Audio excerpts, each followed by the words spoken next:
അങ്കോലയിൽ നിന്നും രാഹുൽ KV ഒപ്പം ചേരുന്നു. രാഹുൽ, ഇന്നലെ ആ ഭാഗത്തേക്ക് പോകുന്നതിന് 2 കിലോമീറ്ററിന് ഇപ്പുറത്ത് മാത്രമേ നിൽക്കാൻ കഴിയൂ എന്ന തരത്തിൽ നിർദ്ദേശങ്ങളുണ്ടായിരുന്നല്ലോ പോലീസിന്റെ ഭാഗത്ത് നിന്ന്. ഇന്നിപ്പോഴത് എങ്ങനെയാണ്? ഇത്തരത്തിലുള്ള നിയന്ത്രണങ്ങൾ ഇന്നും തുടരുന്നുണ്ടോ?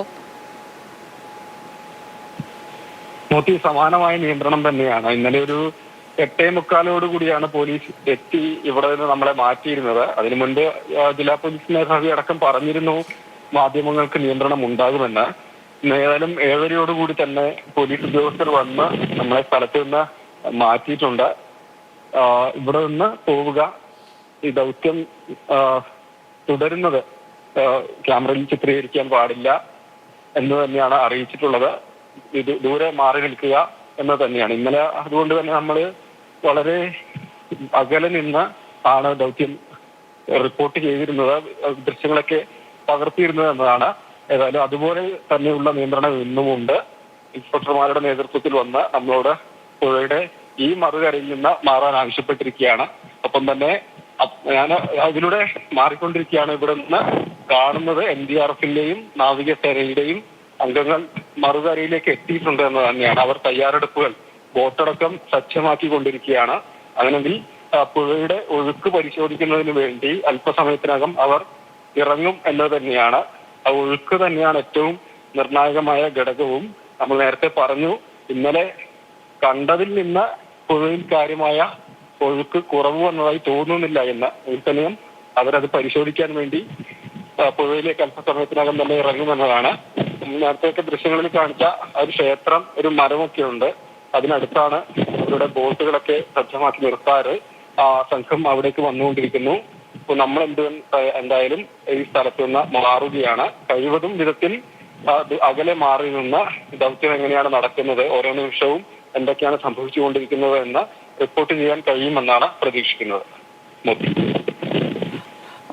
രാഹുൽ, ഇന്ന് ആ സ്ഥലത്ത് എങ്ങനെയാണ് ഈ ആക്ഷൻ പ്ലാനിൽ തെരച്ചിൽ പദ്ധതി ഇടുന്നത്? കഴിഞ്ഞ ദിവസം ഒക്കെ തന്നെയും ശക്തമായ അടിയൊഴുക്കുണ്ടായിരുന്നു പുഴയ്ക്ക്. അതുകൊണ്ട് ദുർഘടമാണ് ഡൈവേഴ്സിന് ഇറങ്ങാനെന്ന് പറഞ്ഞിരുന്നു, മുങ്ങൽ വിദഗ്ധർക്ക് ഇറങ്ങാൻ.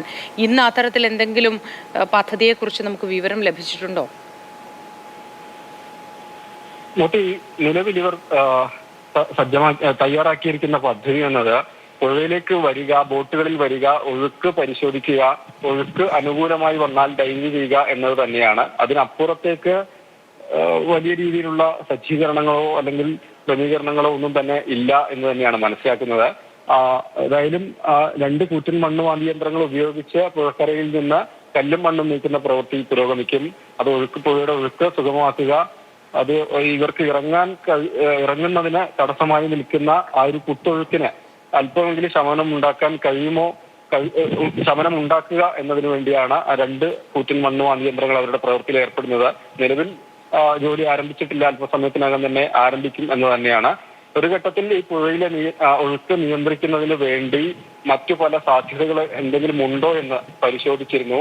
പക്ഷേ അത് അങ്ങനെ അനായാസം ചെയ്യാൻ കഴിയുന്ന ഒരു കാര്യമല്ല എന്ന് തന്നെയാണ് വിലയിരുത്തിയത്. കാരണം ഇത്രയും വലിയൊരു പുഴ, ഇത്രയും അധികം ഒഴുക്ക്, വലിയ താഴ്ച, ആഴം എന്നിവയൊക്കെ പരിശോധിച്ചതിന്റെ അടിസ്ഥാനത്തിൽ ഒഴുക്ക് നിയന്ത്രിക്കുന്നതിന് അങ്ങനെ വളരെ പെട്ടെന്ന് ഒന്നും തന്നെ ചെയ്യാൻ കഴിയുകയില്ല എന്ന് തന്നെയാണ് വിലയിരുത്തിയിട്ടുള്ളത്. ആകെ കഴിയുന്ന ഒരു കാര്യം ആ കരയോട് ചേർന്ന ഭാഗത്തെ മണ്ണും കല്ലും ഒക്കെ നീക്കി ഇതിന് അങ്ങനത്തെ പോകുന്നതിന് വലിയ തടസ്സമില്ലാത്ത വിധത്തിൽ ഒഴുക്ക് സുഗമാക്കി വിടുക എന്ന് തന്നെയാണ് അവർ വിലയിരുത്തിയത്. ആ വിധത്തിലുള്ള പ്രവൃത്തികളാണ് പുരോഗമിച്ചു വന്നതും. ഇത് തന്നെ ആയാലും NDRFന്റെയും നാവികസേനയുടെയും അംഗങ്ങൾ മറുകരയിലേക്ക് വന്നിട്ടുണ്ട്. അവർ അവരുടെ ബോട്ടുകൾ സജ്ജമാക്കിക്കൊണ്ടിരിക്കുകയാണ്. ഇപ്പൊ സമയത്തിനകം തന്നെ പുഴയിലേക്ക് ഇറങ്ങി ഒഴുക്ക് പരിശോധിക്കുന്ന